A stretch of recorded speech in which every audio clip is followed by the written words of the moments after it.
Hi നമസ്കാരം കൂട്ടുകാരെ. താളന്തവരയുടെ പുതിയ എപ്പിസോഡിലേക്ക് ഏവർക്കും സ്വാഗതം.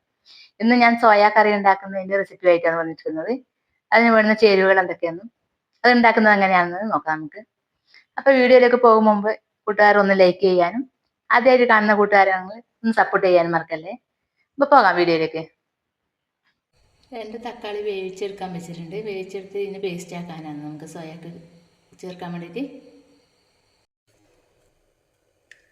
ഇത് തൊലി അങ്ങ് പൊളിച്ചിട്ട് നമുക്ക് ഇതിനൊന്ന് പേസ്റ്റ് ആക്കി എടുക്കാം.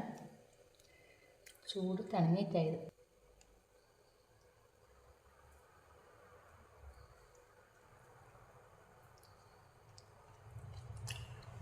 ഇത് നമുക്കൊന്ന് പേസ്റ്റ് ആക്കി എടുക്കാം. തക്കാളി പേസ്റ്റ് ആക്കി എടുത്ത് വെച്ചിട്ടുണ്ട്. ഇനിയിപ്പോൾ സോയ കറി വെക്കാനുള്ള സാധനങ്ങളാണ് എടുത്ത് വെച്ചിട്ടുള്ളത്. മല്ലിപ്പൊടി, മുളക് പൊടി, മഞ്ഞൾപ്പൊടി, ഗ്രാമ്പൂ, കറുവപ്പട്ട, അത് ഞാൻ കുറച്ച് ചതച്ചെടുത്തിട്ടുള്ളതാണ്. പിന്നെ പച്ചമുളക്, ഇഞ്ചി, വെളുത്തുള്ളി, ഒരു നീരുള്ളി മുറിച്ച് വെച്ചിട്ടുണ്ട്, ഒരു തക്കാളി മുറിച്ച് വെച്ചിട്ടുണ്ട്. സോയ ചൂടുവെള്ളത്തിലിട്ട് നന്നായി പിഴിഞ്ഞെടുത്തിട്ട് അതും വെച്ചിട്ടുണ്ട്.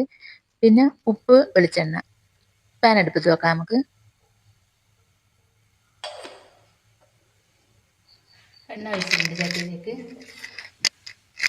നന്നായി ചൂടായി വന്നിട്ടുണ്ട്. ഇതിലേക്ക് നമുക്ക് കടുക് ഇട്ട് കൊടുക്കാം.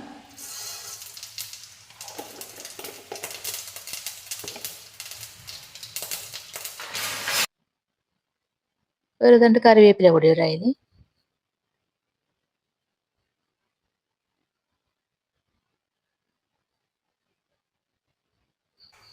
വെളുത്തുള്ളി ഇട്ട് കൊടുക്കാം.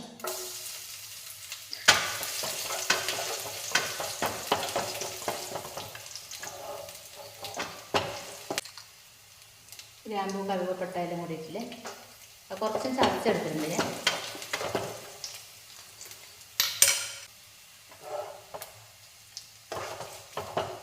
പച്ചമുളക് ഇട്ടു.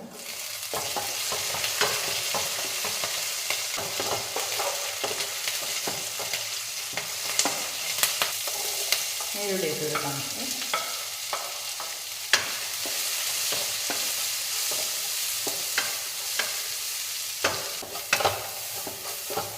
തക്കാളി സോസാക്കി വെച്ചിട്ടില്ലേ, അത് ഒഴിച്ച് കൊടുക്കാം നമുക്ക്. അത് നന്നായി വഴറ്റിയെടുത്ത് നല്ല ഒരു അതിൻ്റെ വെള്ളപ്പശയെല്ലാം പോയി കഴിഞ്ഞതിന് ശേഷം നമുക്ക് അതിലേക്ക് ഒരു സ്പൂണ് പഞ്ചസാര കൂടി ഇട്ട് കൊടുക്കാം. പഞ്ചസാരയും കൂടി ഇട്ടിട്ട് അത് നന്നായി മെൽറ്റായിട്ട് വെക്കണം.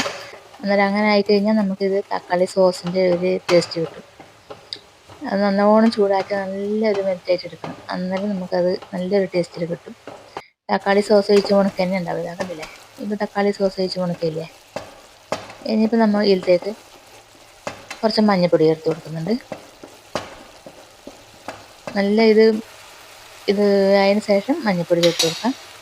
അതൊന്ന് മിക്സ് ആക്കിയതിന് ശേഷം നന്നായി ചൂടായതിന് ശേഷം നമുക്ക് അതിലേക്ക് മുളക് പൊടി ചേർത്ത് കൊടുക്കാം.